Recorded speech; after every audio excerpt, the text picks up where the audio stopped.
This report is from an anonymous space astronaut.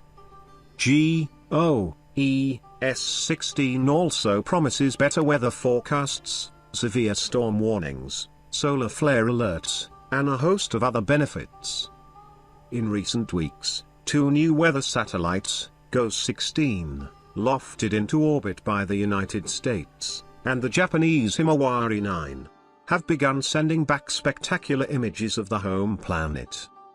With GOES-16, the United States is actually playing catch-up with the Japanese, whose incredibly capable Himawari 8 satellite has been in operation since July of 2015. Himawari 9 is its twin, and is now serving as its backup. Make sure to scroll down to see some of its first images, sent back to Earth on January 24. Meanwhile, GOES-16 is the first in a series of 4 next-generation geostationary weather satellites. Launched on November 19, 2016, it began sending its first images back to Earth a couple of weeks ago. In its capabilities, it is very similar to the Himawari spacecraft.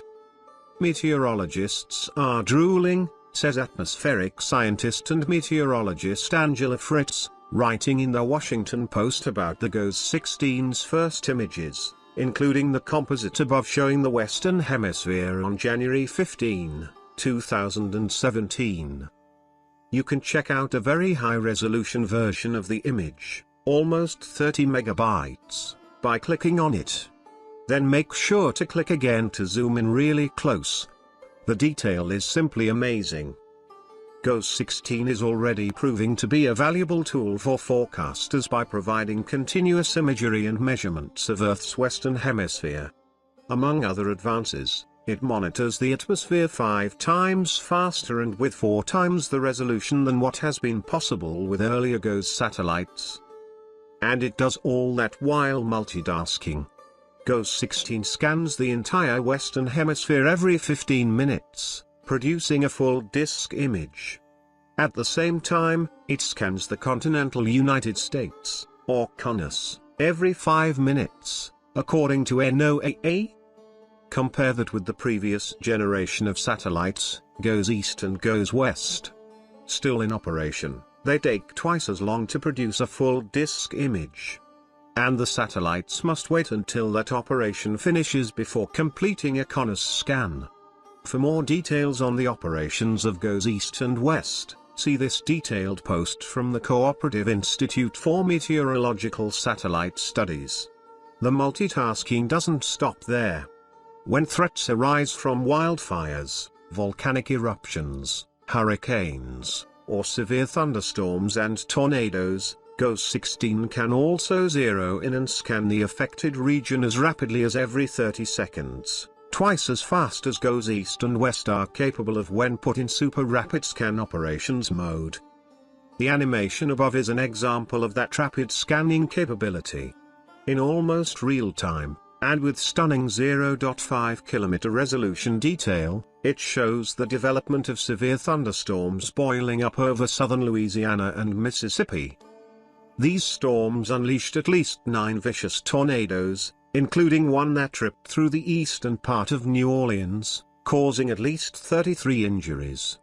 Based on a survey of the damage, the National Weather Service estimates that the monster tornado was an F3 on the enhanced Fujita scale, meaning wind speeds reached 136 to 165 miles per hour. Beyond helping forecasters provide improved severe storm watches and warnings, GOES-16 also monitors lightning strikes and provides critical information on how solar flares and other space weather events affect Earth. As a University of Colorado Buffalo, I am a professor at CU, I also could not resist including the image to the right. My colleagues at the Laboratory for Atmospheric Physics incorporated our Buffalo mascot, Ralphie, into the GOES-16 instrument they designed to monitor how the sun's electromagnetic radiation affects our upper atmosphere. Meanwhile, the Eastern Hemisphere has been receiving detailed, near real-time scrutiny since 2015, thanks to Japan's Himawari 8 satellite. And now, with Himawari 9, the first satelliters company. Here is one of Himawari 9's first images, transmitted to Earth on January 24, 2017.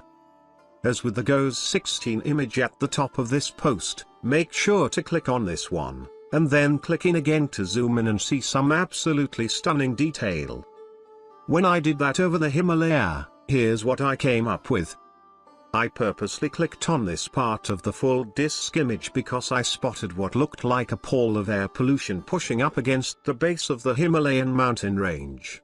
And sure enough, when viewed close up, there it is. I've circled the worst of it, along with the mountains and part of the Tibetan plateau. On January 24th, monitoring on the ground confirmed that air quality in New Delhi was at extremely high levels.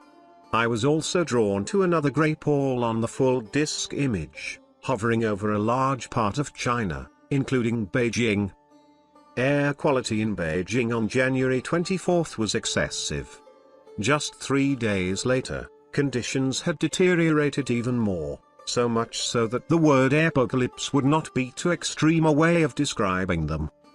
With GOES 16 and the Himawari weather satellites, we now have an even more acute view of our planet's atmospheric, hydrologic, oceanic, and climatic processes. Sometimes that view will be distressing. But overall, I'm thinking Earth never before looked this good from space.